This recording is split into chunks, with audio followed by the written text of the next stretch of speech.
Okay, I can see that people have started to arrive, so we'll kick off in a moment. My name is Oscar. My pronouns are he, him, his. I'm the consultant for youth programming at ILGA World, and I'm also the consultant to the sex characteristics program at ILGA World. Collectively, that means that I help convene the Global Queer Youth Network, who are running this program today. We have interpretation available. I'm going to share the instructions in the chat now. Everyone. If my computer lets me, I will share the instructions in the chat now.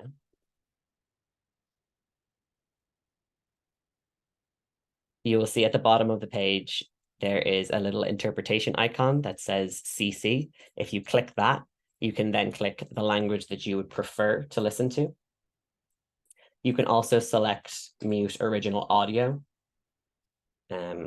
For some reason, it is not wanting me to copy and paste. I will make it happen though.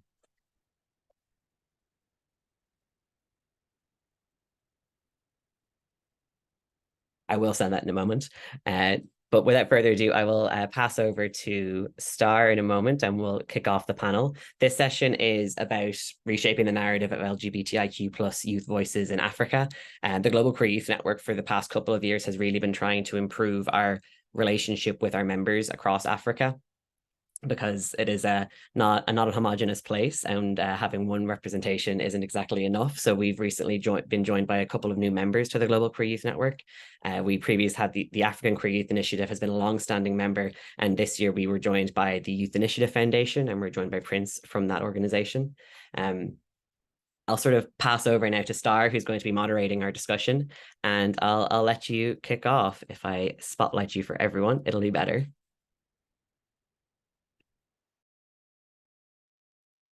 Welcome everyone. My name is Taro Gori.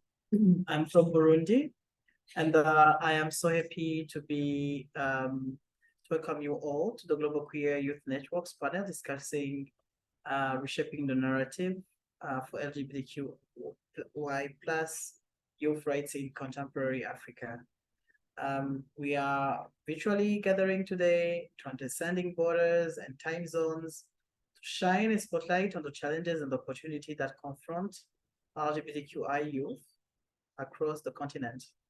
We are here to foster a meaningful dialogue, to learn from each other's experience, and as we learn more from our distinguished panelists. We give a moment, a time for Prince to present themselves, and we can already start with the first questions. Welcome again. Thank you, Star. Thank you so much. Hello, everyone. My name is Prince Frimpong from Accra, Ghana. My pronouns are he, they. I am also an LGBTQI youth activist and a human rights advocate. I'm currently the co-founder and executive director for Youth Initiative Foundation right here in Ghana. And what my organization basically does is to promote much inclusivity of diverse LGBTQ plus youth in policy and decision-making processes. And we are also committed to advocating for the socioeconomic and human rights of marginalized groups within the LGBTQ plus community. Thank you. Thank you so much, Prince. We are so lucky and very wealthy to get to have you on this panel. And I think this is really a good opportunity also maybe to start with sharing more a little bit on how you address the issues of intersectionalities as a young person. You are from Ghana, you are a young person, you have more than the identities you are assigned to or we think you have. So how can advocacy support be more inclusive of these diverse experiences? And in your own experience, what initiatives have progressed in this direction? Thank you, sir. Well, I believe that leaving one behind is very crucial in ensuring much diversity and inclusivity in our movement for change. And I think by adopting an intersectional approach, and recognizing the divided identities and diverse experiences of LGBTQ plus youth in our advocacy work, we can better create a more equitable environment for everyone within the LGBTQ plus community in Africa. And with regards to initiatives that has made progress in this direction, I think there's been a few initiatives. For instance, facilitating safe spaces that embrace intersectionality of identity has ensured that these marginalized groups are finally seen, heard, welcomed, and also feel a sense of belonging towards fostering a more inclusive, supportive structure with the hope of a stronger voice in our own narratives. And I also think that, documenting the lived experiences of, the different identity of LGBTQ plus youth, and also has kind of uncovered some of the lived, challenges these marginalized groups face, and also raised much awareness and drawn much attention for support in addressing their challenges.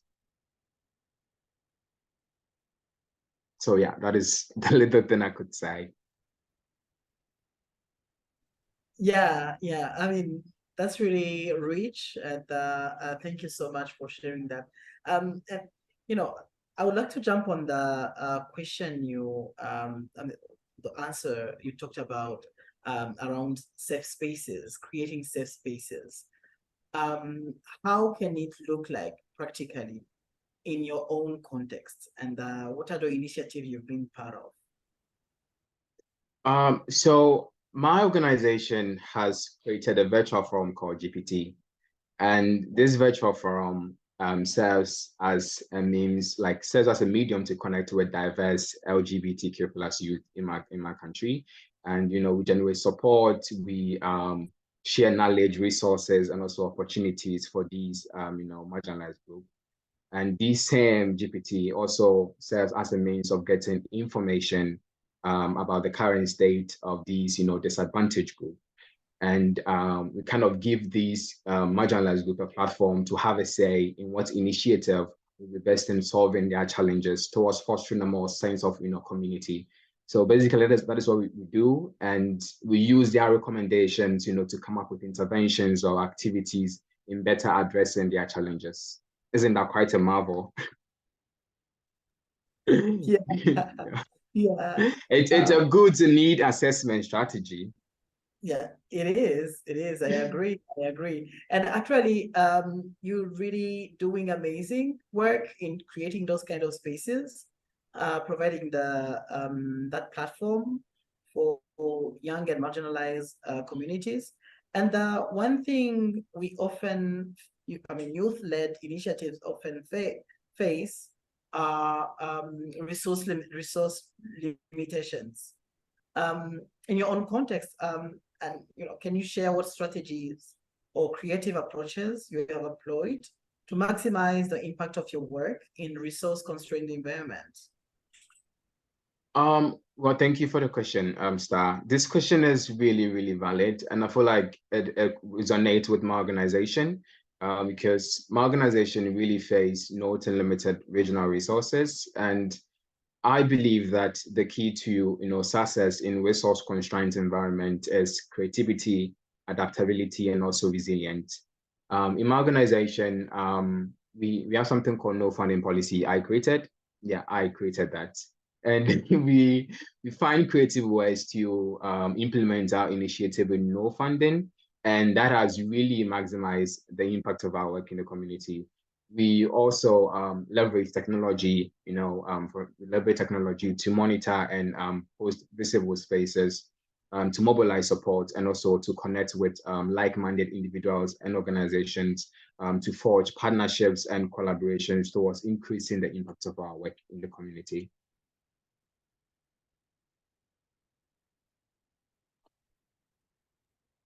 Inspiring. Thank you so much, Prince, for responding to that.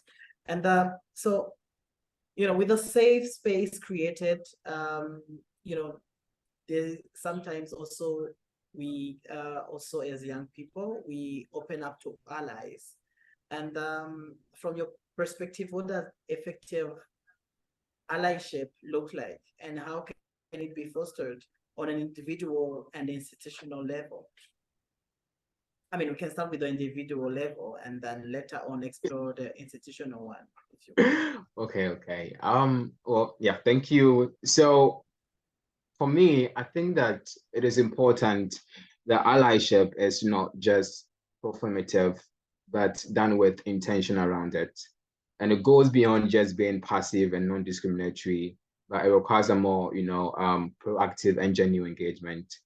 And effective allyship to the right of LGBTQI youth involves institutions and also individuals actively advocating for the equal rights and well-being of any young persons who identify as gay, lesbian, trans, intersex, or any other sexual orientation or gender identity. I also believe that true allyship is what is demanded of anyone who says they're ally and they know the cause they're on. It is important to them, and there's not any other day of them getting information. And as people from my community, and I say we are tired, yeah, we are tired. If you say you're ally, be a true ally and do what needs to be done. And with regards to the second question, how can we foster effective allyship on institutions and individual? I think that individuals who say they're allies should educate themselves about the challenges LGBTQ plus youth face, which includes stigmatization, discrimination, and abuse. And it also includes educating themselves about gender identity, sexual orientation, and intersectionality. And I would also say that both institutions and individuals should actively support and advocate or lobby for legal changes to ensure that the legal rights of LGBTQ plus youth are protected. And also both allies or individuals and institutions should also collaborate more with other, LGBTQ plus organizations or youth focus group to, ensure much inclusivity in our community. And lastly, before I forget, institutions should, promote much inclusivity in their decision makings and leadership roles by involving much LGBT voices in their discussions regarding any policies or programs that affect them. And I feel like if all these are practiced, I feel like the LGBT community will be progressing now. Basically, if allies do what they say they want to do, everything will be. I think we all believe in a more equitable life. I agree. I really agree. And also, thank you so much. Hey, Walter, can you come and maybe make a small presentation about yourself and then join the conversation? Welcome.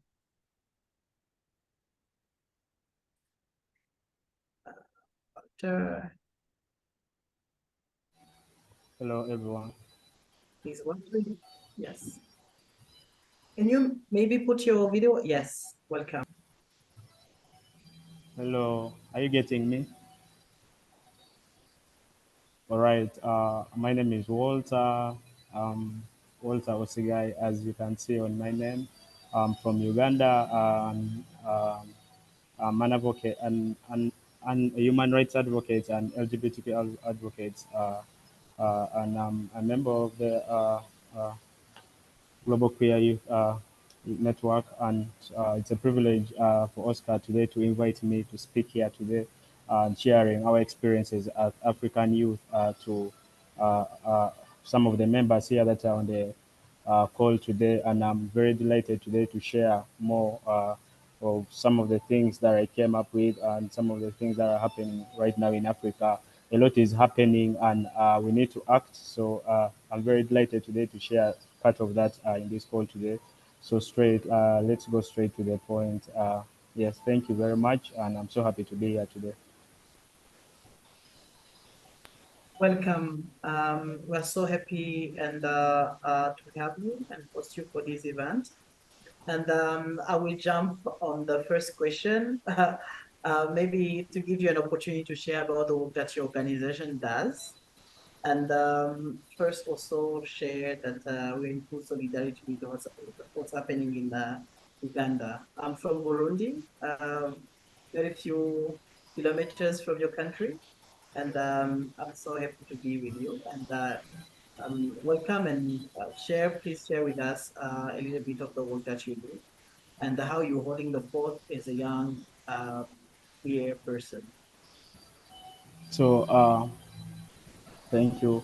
So, part of the work that we do is, well, I do it with I kind of volunteer and coordinate activities with Africa Queer Youth Network. I mean, it's a UK registered company, but mostly we operate our activities here in Uganda, and we aim to empower queer youth in Uganda, LGBT community in Uganda, basically in different aspects. We have leadership programs that we invite these people and we kind of build them on their leadership abilities.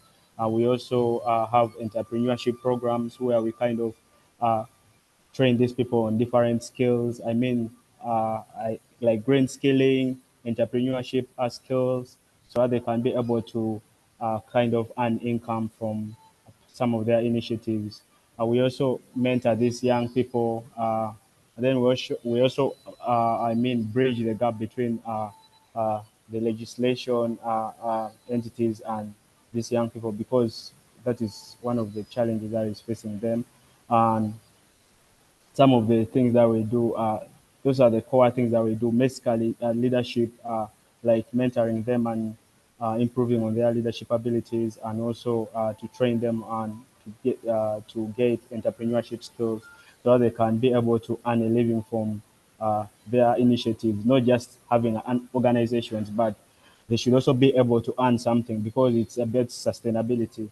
They need to sustain themselves, and this is one of the biggest challenges that is facing the LGBTQ community right now. Is that most of them have the organizations, but they don't have the sustainability plan. There is no plan of sustainability, so we kind of have them train in these different skills, mentorship classes, and also make sure that they can be able to acquire great skills, even as we talk about the current things that are happening right now, issue of climate change. Uh, as we know, it all affects everyone. So grain skilling is an important aspect now that we can use to improve the LGBT community in Uganda. And yes, those are some of the things that we do. Yes.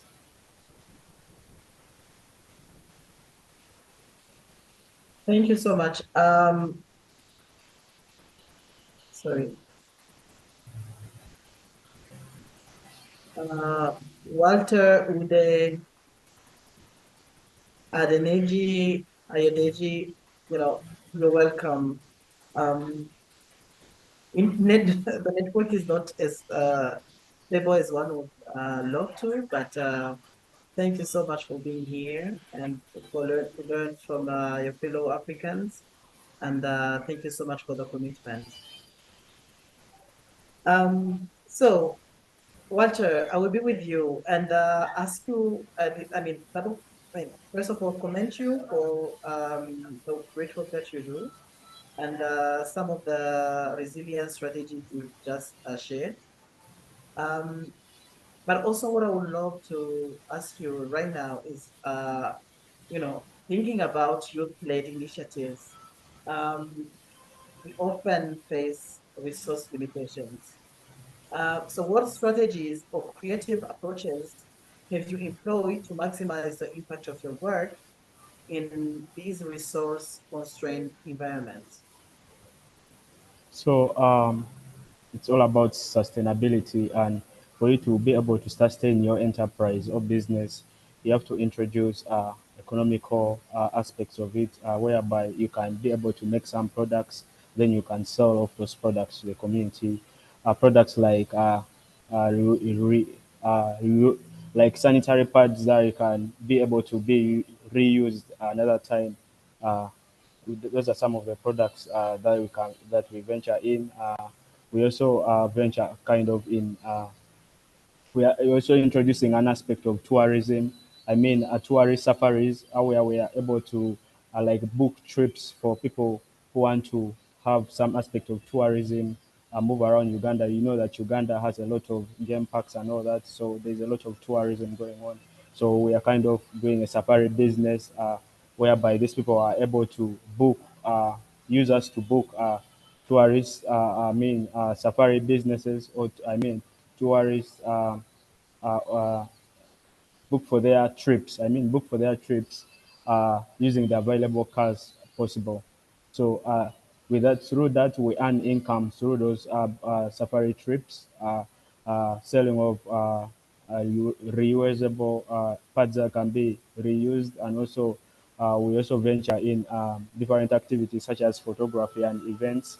That we also beginning expanding to do some events. But right now, while we do photography, whereby people are able to, like, they're able to come for our services if they have an event, and then we can do photography, videography for them, and etc. Uh, that is basically that's what we do. And through that we are able to generate income from those activities and be able to sustain ourselves, because we cannot just depend on the organization alone. We need to kind of have a sustainable generating activity that brings in income. So that is how we're able to get some income to survive. Thank you. Thank you, Walter. I think that we are already embarking on Agenda 2069 of the African Union, where we're having more young people creating and generating jobs and participating in the African market. So allies play a crucial role in advancing the rights of LGBTIQ. Um, from your perspective, what does effective allyship look like? And how can it be fostered on an individual and institutional level?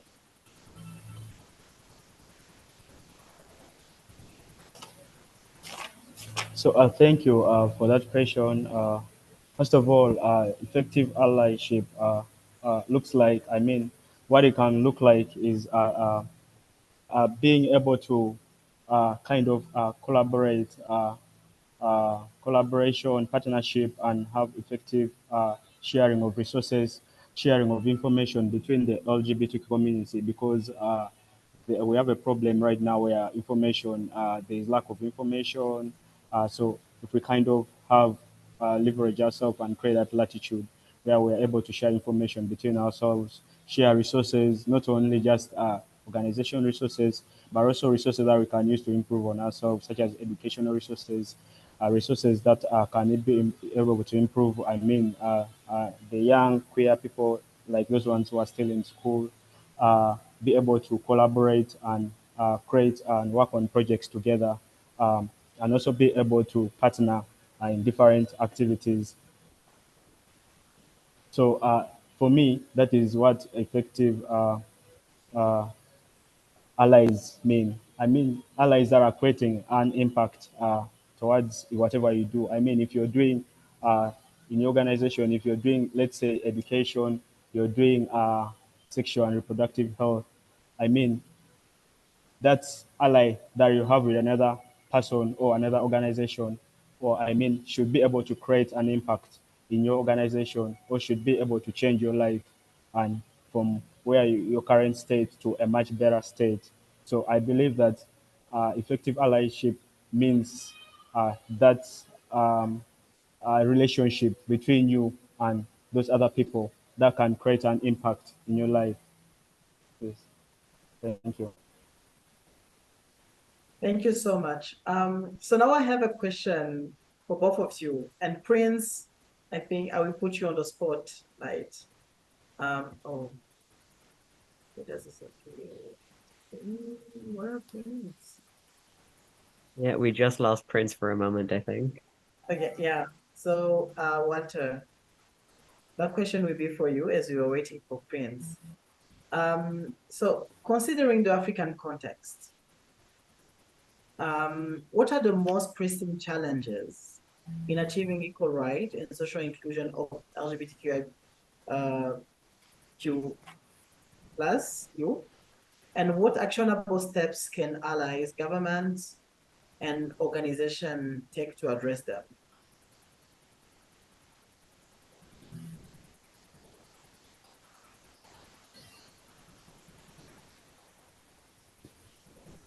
Pardon, come again.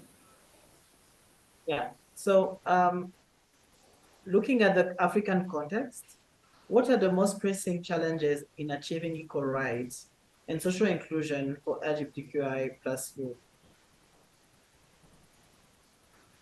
So when you talk about the African context, it's a bit complex because it's when you talk about the African context, it's some most of the challenges that we face are related. I mean, basically lie into an angle of cultural, political, social, and economical factors. So most of them are in that circle, whereby we have even the aspect of the law coming in, where the aspect of the cultures, Africa as a continent is a continent of diverse cultures, and so many people are with different values, different tribes. So when you bring an aspect of, I mean, equal rights, human rights, it's very difficult to kind of bring something and change these people the way they have been living from the very start. So the biggest challenge right now is culture that is affecting uh, the LGBTQ people. I mean, what the biggest challenge we are facing right now is culture, because there's so much most of the challenge that we are facing right now. The people in Africa relate them to culture, like, oh no, this is our culture. You can't bring this. I mean, you this is what our culture says. So then there is also a bit political. Then culture is also, I mean, uh, the impact of the culture is made worse by the politics, and the political aspect about it. Then there's also the aspect of the law, where there is total increased marginalization of the LGBT community using the law. They're using the law to marginalize the LGBTQ people. Let's say, let me give an example. The constitution, they will tell you that the constitution talks about this. They will tell you we have this kind of law. Just maybe, let me say, in Uganda recently they passed that law that you know about. So it's our challenges. So aside from that, the challenge that we face, I mean, of course, lack of opportunities, uh, resources. You've mentioned it each and every time. Uh, Lack constraint of resources, availability I mean, lack of access to opportunities, resources, education, um, challenges. And then also a lack of information is also a problem, a lack of enough data. I mean, even as we do this, there is still lack of data outside there, enough data that the international organizations that can use to help the LGBT people. But basically, the problem is in the culture, political, and the social aspect of it. Thank you. Thank you so much, Walter. Prince, I will be turning over to you and asking you what you, in your assessment, um, what are some of the pressing challenges in achieving equal rights and social inclusion for LGBTQI plus group? And what actionable steps can ally take to address them, or but also organizations in our field? Okay. Thank you, Star. Well, with this particular question, I'm just gonna say what is happening currently on legal barriers that has present has been a present challenge in achieving equal rights and social inclusion for LGBTQ plus youth in Ghana. Let me put it in context in Ghana. And anytime I want to talk about legal barriers, I automatically talk about the current proposed anti-LGBTQ plus bill in Ghana, which has had a tremendous impact in achieving equal rights for these marginalized groups. And it is also alarming because this same bill has also resulted into digital violations and abuse, we face as a community. And as, activists or as as a community and as a whole, our very presence online is, being threatened, and we can't fully express ourselves on social media because we fear of being a victim of entrapment or maybe doxing.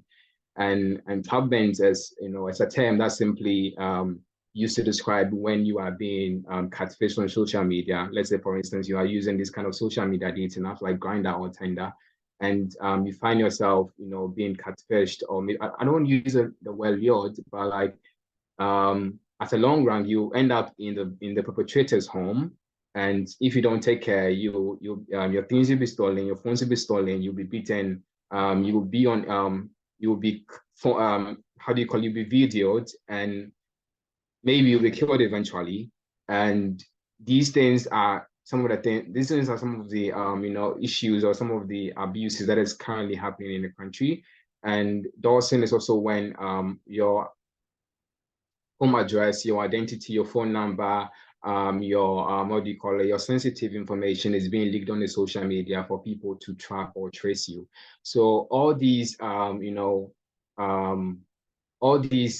issues has hindered the social inclusion because most queer people fear to be, fear of being cyber harassed or maybe physically abused, basically. So yeah, and to tackle the second question, how can allies or government,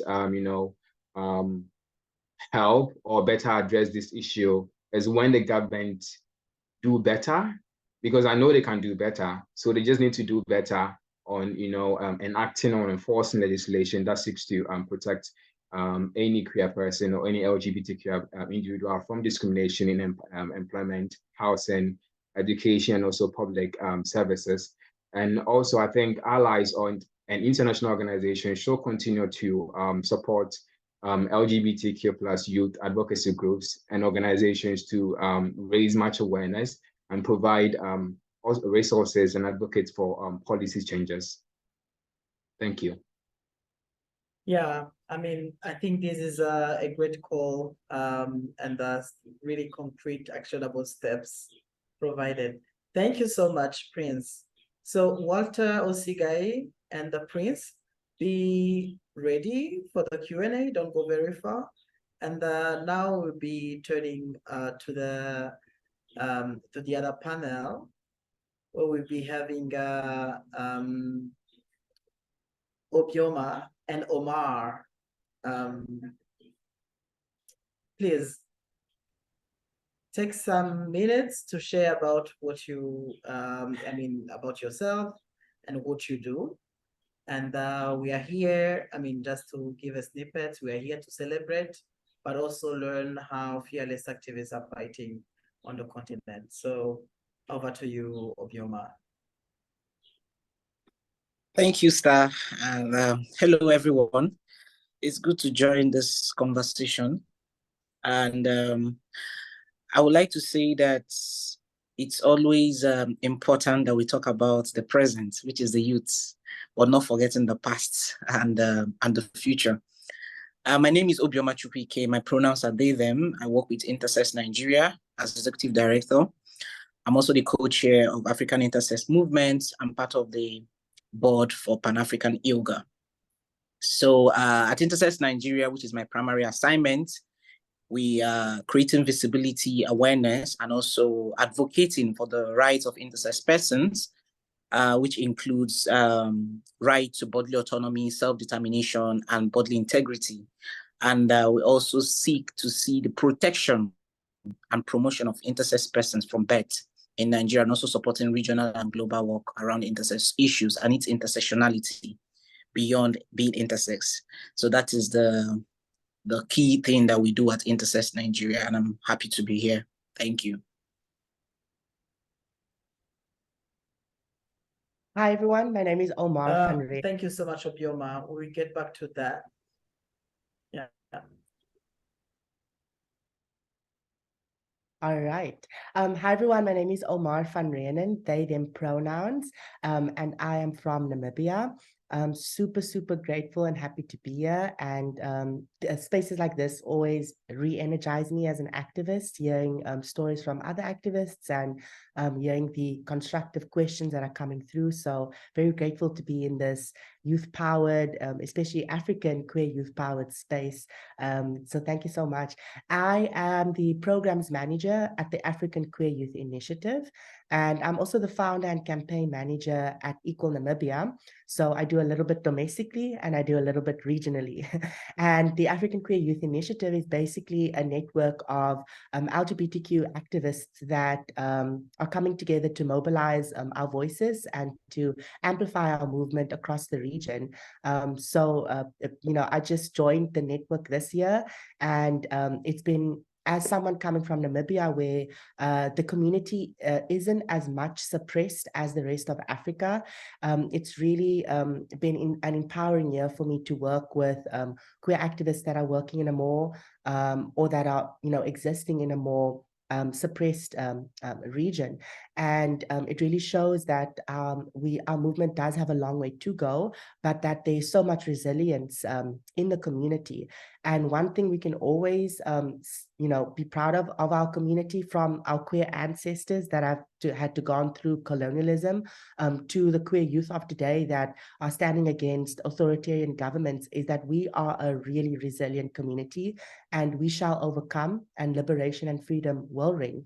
And at Equal Namibia, it's basically a grassroots organization that has really transpired out of taking LGBTQ cases to court through strategic litigation.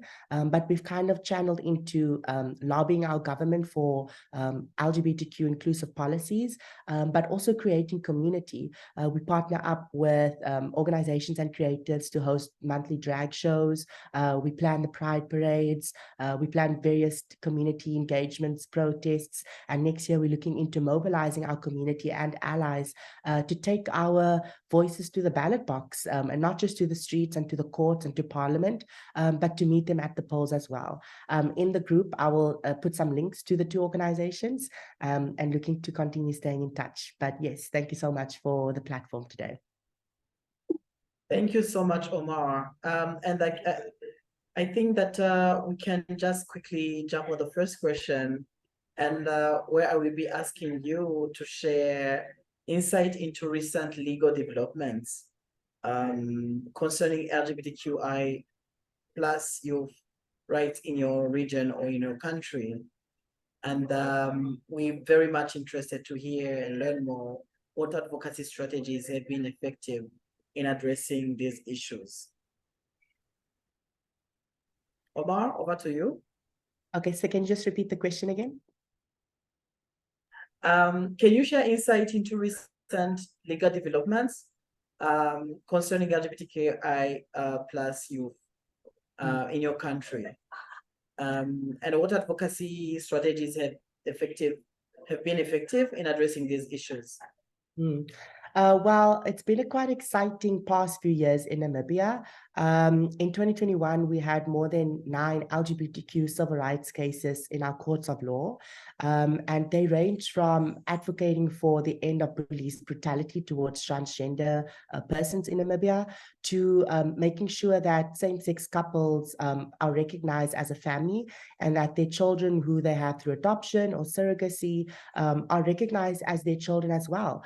To court cases that are aimed at decriminalizing the apartheid and colonial era sodomy laws. So our civil rights cases are diverse as it comes. We've had many wins, we've had a few losses, but they have been empowering through and through. And how we were able to come about these cases and come about gaining momentum and advocacy and support behind these cases is really through one aspect, and that is through visibility. I firmly believe that as an LGBTQ community, whether you're operating in a country where it's more criminalized or more oppressed and suppressed, to countries where it's a bit more liberal, to advocate for our voices, our greatest weapon as an LGBTQ community and as allies is our visibility. The greatest weapon to overturning and holding a government's state-sanctioned homophobic policies to account is our visibility. Because what is the main objective of these anti-LGBTQ laws and of these anti-LGBTQ governments and movements, religious extremist movements in place? Their one main objective is to push us back into the shadows, push us back into the margins of society, and to push us back into the closet, because they know that our visibility is powerful, because our visibility allows our community to take up space. And when queer people take up space, it's not only representation that matters, but it's us coming out of the shadows and making sure that our existence is no longer suppressed and oppressed. So where you can, finding ways to tell your stories as a community, finding ways to amplify queer voices, queer stories, and even our queer elders' voices whose shoulders we stand on is really, really powerful. And I don't say this in a silo, because I do know that many of us in the region operate in, contexts that it's very dangerous for us to share our stories. But in any ways that you can, whether it's through art, whether it's through sharing your faces and putting faces to names and faces to stories, whether it's through organizing community events behind closed doors or in public spaces, visibility will always be our greatest weapon to gaining our freedom and to bring us out of the shadows. Powerful. Obioma, can you please share insight into recent developments, legal development or challenges concerning LGBTQI+ youth right in your region or your country? Thank you so much, Star. And Omar has actually pointed out some of the ways to continuously increase advocacy strategies within the region. I won't go in depth to talk about the legal development, but we can see that in Kenya recently, the Supreme Court actually gave the verdict law against the government. I would say against the government because the fight was against the government to decriminalize same-sex relationship. All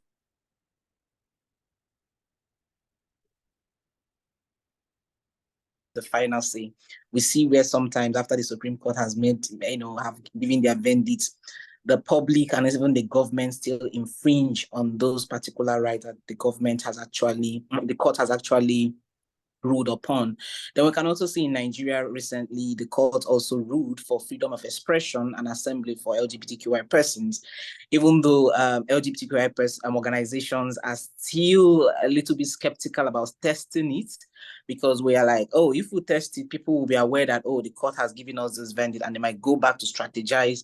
But it's a victory for us. A victory is a victory, no matter the situation. And also, we can see what happened in Mauritius recently, the decriminalization. So we can see that recent times, even though we have had a lot of pushbacks, we can see that the court has actually shown that they can be independent, because the court is always the final resort for any common man. And for special interest groups like us, the court is the only place that we can actually seek for our right and justice. Even most times in most African countries, the courts either slows down the process of legal development or further impedes on that legal development. But these few countries are, the recent ones that we can see progress happening. And I must say that the reason why we are seeing a lot of increased legal developments is because of the work that has been done over the years. And we cannot undermine the work that has been done over the years. Even in Kenya, there is a recent legal reform that is going to come up for intersex persons, so that intersex persons can be properly integrated into different systems. And already they are considering the third agenda for intersex persons. And recently, the African Commission on Human and People's Rights adopted the resolution 552 calling for promotion and protection of intersex rights. So we can see that even in the regional aspect of the African Union, and even in the country context, countries are becoming more accountable, even though they know that they are not doing as much as they could or they can. but we can see some progress. And that is, for me, is to show that the work that advocates, LGBTQI advocates, have been putting in the fight for our freedom is not in vain. You know, sometimes people say, oh, you have been fighting for a very long time. When are we going to get this freedom? Sometimes the freedom that you're looking for might not come exactly at that moment. But this freedom we are experiencing now is the fight that past advocates and even older experienced advocates, not in terms of age per se, but in terms of work, have put in for a very long time.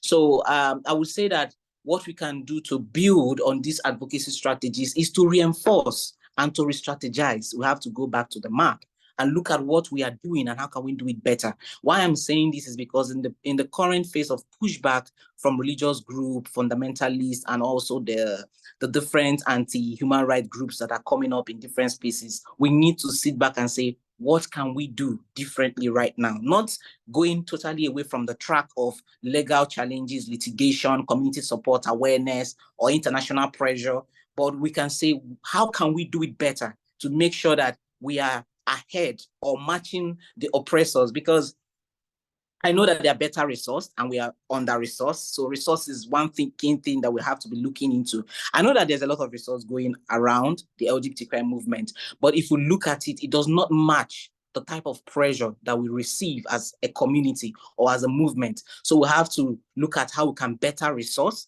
It's time for the philanthropic space to actually show us where their true allyship belongs to. So, and also we have to also think of how we can create more cross-movement relationship with cross movements can help us to amplify our voices. We can build cross movements with youth and adolescent groups. We can build more relationship with women groups who believe in feminists and feminists of inclusion of all. So we can look at how we can strengthen what we have been doing, and that centers in the youth, because the youth are more vibrant. We are not displacing or discarding the efforts of the experienced activists, but we are saying that the youth needs more information, we need more resources, we need more support, and we need more voices and spaces to occupy. Because when we talk about space, it's not just about attending conferences and events, it's about our voices being heard, our initiative, the creativity that is in our mind. The youth are so creative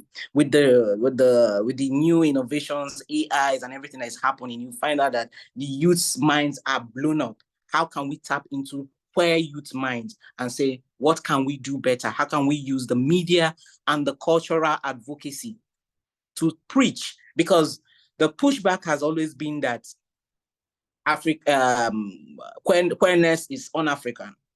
So we have to show them that queerness actually, if we look at it, queerness actually originated from Africa, because our culture over time have always encouraged queerness, have always encouraged people to be themselves. So we have to also prove to them that this is actually where it started, not where it ended. So these are the things that I think that we can be looking at how to do it, and also encouraging more queer activists to join the cause. Because one thing I've seen in the recently is that a lot of young queer persons are not eager to be activists or advocates. We're not saying that all of them should come, but we need more hands, because people are burning out. After a couple of 5-6 years, I might want to retire, Oma might want to retire. Who is going to take over? So we have to continue to build, we have to continue to support, we have to continue to encourage. Encouraging them is one key thing that we have to show them, that the work that we do is not only about burnout, that we can actually be, you can actually be like a pack of unity, because this unity is what makes people feel like this space is not where to be. But we have to show more unity and more strength and more solidarity in what we are doing currently. Thank you. Thank you so much, Obioma. And after that, I don't know if I even have like any other question. But Omar, something really interesting that you talked about was the place of the youth in contributing to all the change that are happening. And I would really love to hear from you about any youth-led initiative around campaigning, successful project contributing to legal and policy change that you may want to share with us. Definitely. Thank you so much for the question. So youth-led initiatives are often at the forefront of legal and policy changes, right? Let's remember that in any country across the world, the youth are the largest voting blocs in the electorate, but the youth also vote at the lower rate than the other voting blocs. So in Namibia, we are about 44% in the 2011 census. It's the 2023 right now, so that number's probably higher. We are 44% of the voter share, but we vote at 22%. So why are we giving our power away? But then we're quick to run to the streets and protest, but we're not quick to run to register to vote and hold our governments accountable. Okay, yes, in many countries, especially in Namibia, there's nothing else to vote for. There is no opposition that is brave enough to stand against the status quo. Let me go outside of Namibia and go to Uganda. Bobby Wine is someone I looked up to as a protectorate of democracy, right? And it was disheartening to see Bobby Wine's party fan the flames of the Anti-Homosexuality Act when Bobby Wine's party had an opportunity to show that they are different from Museveni's party. But if Bobby Wine's party gets voted into office, what are they going to do? The same that the ruling parties and that the elites and that these liberation movements who have been running our African countries for so long are doing, and that is just corruptly funding their pockets, because these opposition parties have an opportunity to stand against the status quo, to offer us an alternative. So enough about me ranting about politics, but I understand that the youth are disillusioned and that there's really nothing else to vote for. But what I can tell you is that if we show our politicians that we can vote you out, and that if you do not listen to our protests and our petitions and what we want from a government, we have the power to vote you out. If you come for our LGBTQ friends and family and ourselves, we will vote you out.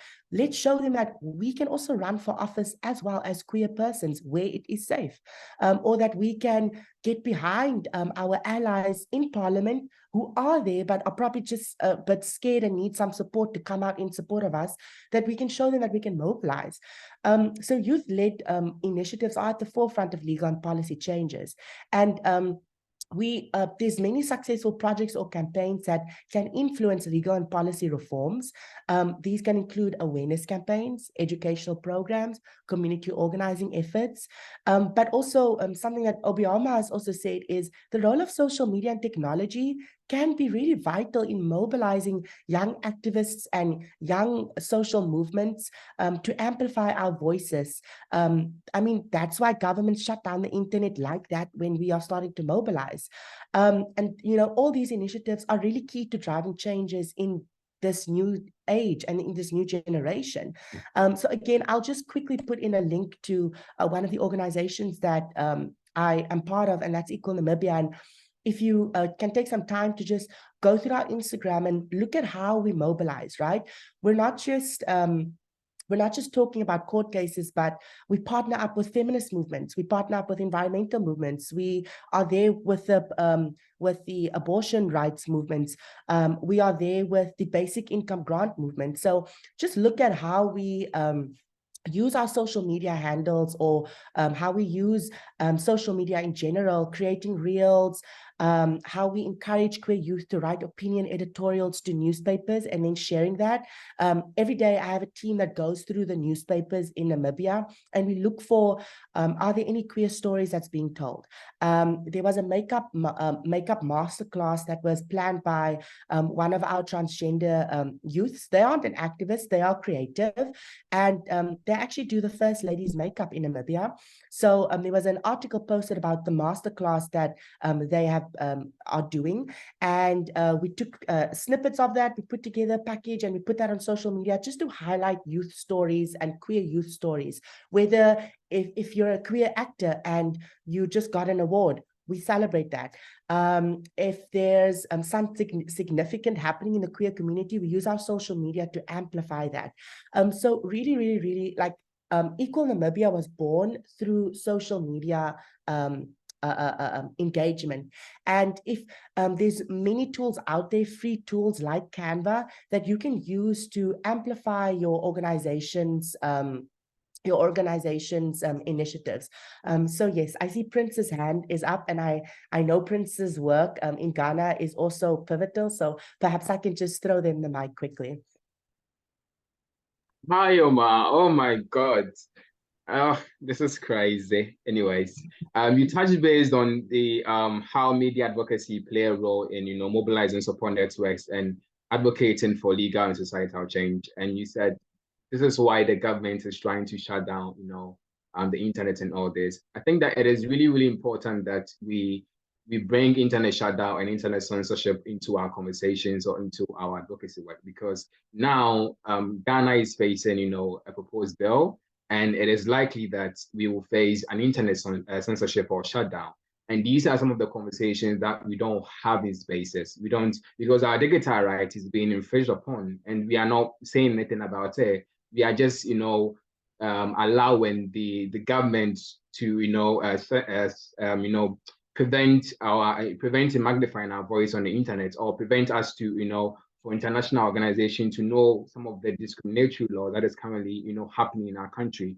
So I feel like it is very, very, vital for us to have these conversations and how we could develop effective or constructive advocacy strategies in, ending internet censorship when it happens. So basically, how we could respond and prevent internet censorship on our advocacy work or human rights activities. Thank you. Thank you so much, Prince. So now we are really running off time.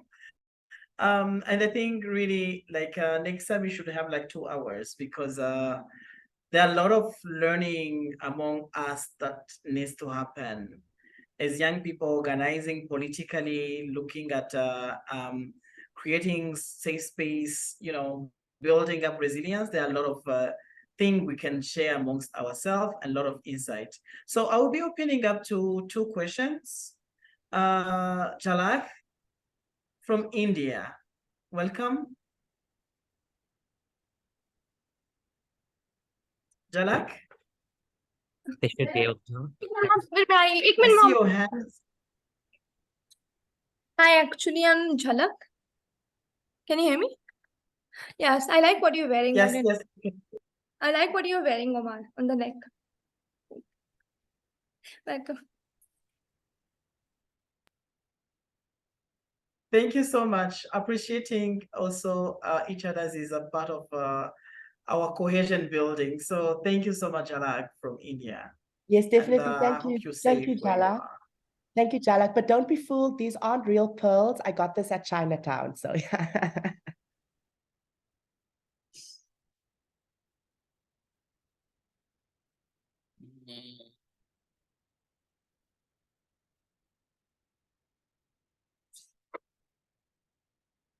So now I will ask us to maybe share, if there is no other question, I will ask maybe to share last reflection point that you would love to share in the closing of this rich panel.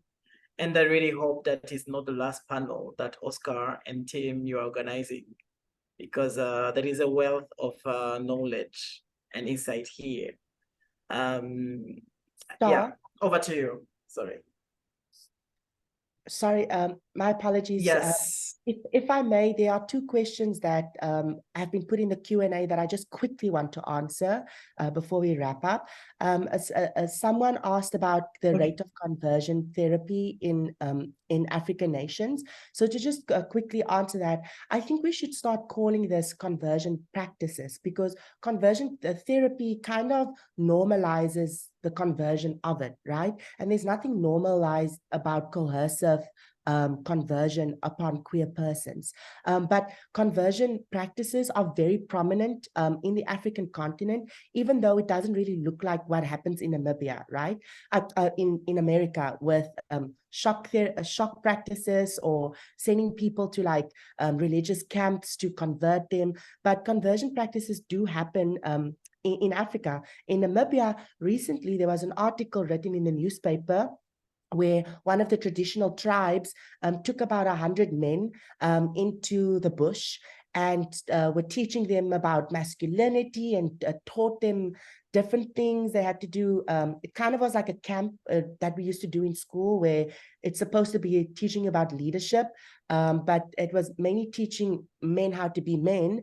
And there were boys as young as 9 in these at this retreat, so to say. And the Ministry of Environment actually sponsored this event by giving food to the participants and their programs. And they framed it as like supporting traditional tribes and their culture. But there was nothing traditional about that. But there was everything wrong about coercive practices towards and promoting toxic masculinity, not teaching men how to be men. And they were very proud to say it was teaching these boys to repeal like homosexuality. So it does happen in Africa. It's not documented as often, but it is something that our movement also should probably start being more attentive towards, especially with the rise with the evangelical right and Family Watch International supporting, these religious extremists and their issues. And then the last question I'll just quickly brush over is about where do we recommend learning more about the issues of LGBTQ youth in Uganda? There's a really great organization called Let's Walk Uganda, and they are a queer youth-led organization in Uganda that has recently also jumped on to being a co-petitioner to challenge the Anti-Homosexuality Act. And they have great activists, queer youth activists that run that organization. So I put their Instagram in the chat. I would really encourage you to just follow them, follow their work, support them, or reach out to them and ask them any questions you might have. Your same question also asks about helping LGBTQ people in Uganda with immigration. I think that they would be the best bet to direct your question towards. Yes, thank you so much. Yeah, thank you, Omar, for that. I want to also build on the conversion practice question. Someone asked if intersex persons also experience it and how to tackle it. Yes, of course, intersex persons experience conversion practices, because when you define conversion practices, it's not specific. It's any form of practice that tries to conform you to expectations of whoever that wants to convert you. Maybe they want to convert you to be more heterosexual, or convert you to be more male or female. So it depends. So for intersex persons, for instance, the intersex genital mutilation is a form of conversion practice. The religious extremism is also part of it, where they take you to churches to pray away the curse or the taboo, so the conversion practices are unlimited, in Africa. There are also undocumented ones which happen in the villages or places where advocacy have not reached. So we can't limit them to any specific type of conversion practices. Any practice that is harmful to a queer person or an intersex person because of their existence or because of their bodily autonomy, sexual orientation, gender identity expression, or sex characteristics is conversion practice. And how do you tackle it? How you tackle it is to find support, because sometimes yourself cannot, you cannot actually be the one to help yourself. You need to seek for support from trusted persons, organizations who can help you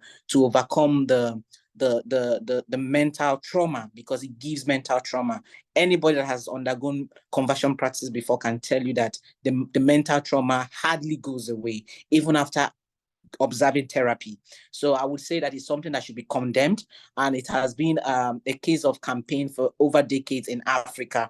I know that Tears, for instance, Tears in Nigeria has done a lot of work around it, even in Kenya and also some other organizations, and there are documentations going around it. And if you find anyone that has passed through conversion practices and they don't know how to get support, you can reach out to anyone that is working around LGBTQI issue. I'm sure they will be able to direct you on the appropriate place to go. And to just wrap up and give other people spaces, one thing I can say is for queer youths in Africa, especially, I think it's a time to be alive, because we are more bold than we have ever been. I don't think, I'm not trying to undermine the past, because the past we are actually afraid of the unknown. But right now we know our enemies, we know them both in-house and as non-visitors. We know them from different angles that they come from, even people that pretend to be allies. So I would say that it is a time for us to be more united. We need more unity. That's the only thing I can say. More unity can get us to a lot of places and can achieve a lot of things in Africa. Thank you very much.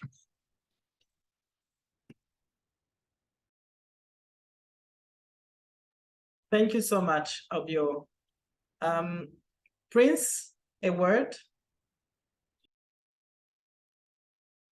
Yeah, thank you so much, Star. I am really, I don't know, I feel fortunate to be like occupying space with all of you. It's such an honor to hear from what you have to say, and also to learn from your expertise and some of the work you do in your country.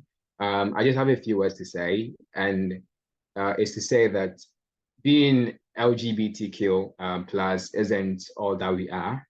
LGBTQ plus youth, we have dreams and aspirations, and those dreams and aspirations are being tempered by oppression, abuse, and discrimination. My community continues to face disrepute from society and lacks equal right to enable them to live fulfilling lives. I sometimes ask myself, how does it all end? Is this what we were made for? And as frontliners, we have the power to correct the narratives and reach the feathers behind in our advocacy work. I'm talking about LGBTQ plus youth who have been marginalized within the same LGBTQ plus community, with specific context to trans and gender non-conforming youth, young intersex persons, those with disability, those who face homelessness, drug addiction, and economic hardship. Let's come together and support LGBTQ plus youth-led and youth-focused initiative in Africa, include younger voices in our strategic policy and decision-making processes, and pave the way for young LGBT change makers to create the Africa we envision. Thank you.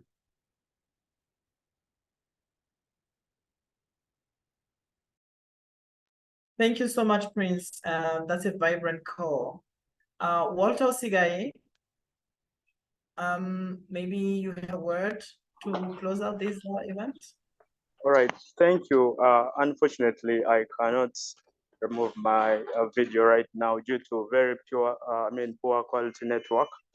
But what I want to say is just we just have to keep pushing on. I mean, we don't have to give up, because if we really want to achieve something, it's about not giving up. We need to keep pushing on, because if we give up, I mean, we are the same people who are going to bear the consequences. So we need to keep on pushing up, but at the same time, I also call upon more allies to come and help these young queer people in Africa, because it seems most times these queer people from Africa are not represented.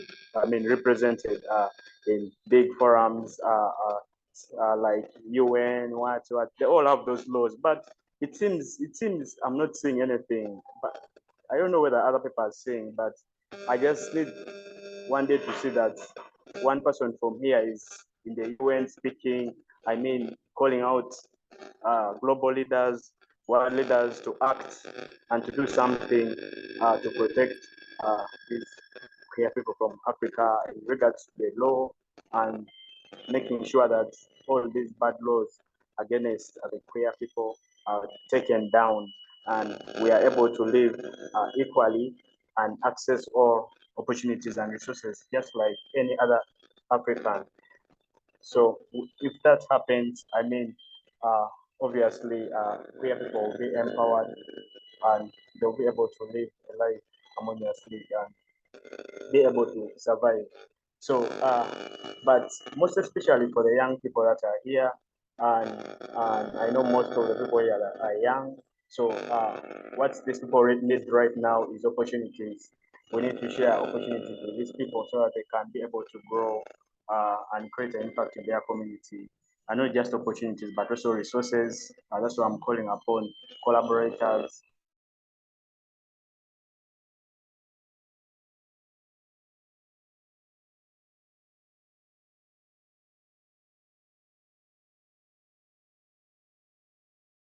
We may have lost Walter there, I think. My main message was just surrounding around empowering these young people, and we need to call upon the world leaders to act, because it seems we have no representation and we have limited access to resources. So I'm calling upon people to come and support these young people. They are doing so many amazing initiatives to enable them to survive. So I don't want to speak a lot, but I guess most of what I said was already had previously before. So I thank you, each and everyone, for coming today. And please do not give up in this fight, because one day you will make it, you shall make it. So please keep on fighting. Thank you so much, Walter. I think we have also just lost Star in these last moments. So I might take all of the credit and thank everyone for joining us today, particularly our panel. I mean, I wish we had another hour to speak. This definitely won't be the last time we gather together. I'll be sending an email to everyone who joined to see if we can collaborate and make some connections with everyone who's joined us here today. If you want to find any of the speakers who have connected with us, I'll be sharing their information in an email. I'll also be asking that anyone who attended complete a brief follow-up questionnaire just to improve how we do our sessions. Thank you also to the amazing interpretation team who have managed to follow along with us here, particularly as we're doing in 2 languages across a variety of technical issues. Thank you for all of your time. Thank you to all of our speakers who joined us. And although Star isn't here, thank you to Star for such an amazing moderation, particularly as this was a last moment change. Our original moderator had fallen ill, so Star very graciously stepped up to take this position at the last moment. So I'll send a thanks to him once we can actually connect. Otherwise, I shall thank you for joining today. I'm going to close out this panel now in a moment. I'll send anyone any contact information they would like. Have a great rest of your day. Enjoy your weekends. I'm really looking forward to following up on all of what we've discussed here today and collaborating more both online and in person, hopefully, as we all try to gather in person and push forward for a common agenda. Thank you all so much. Thank you. Bye.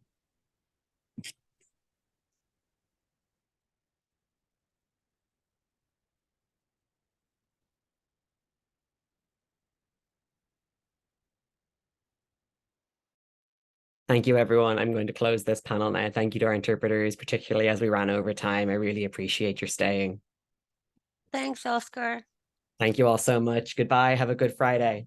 Bye.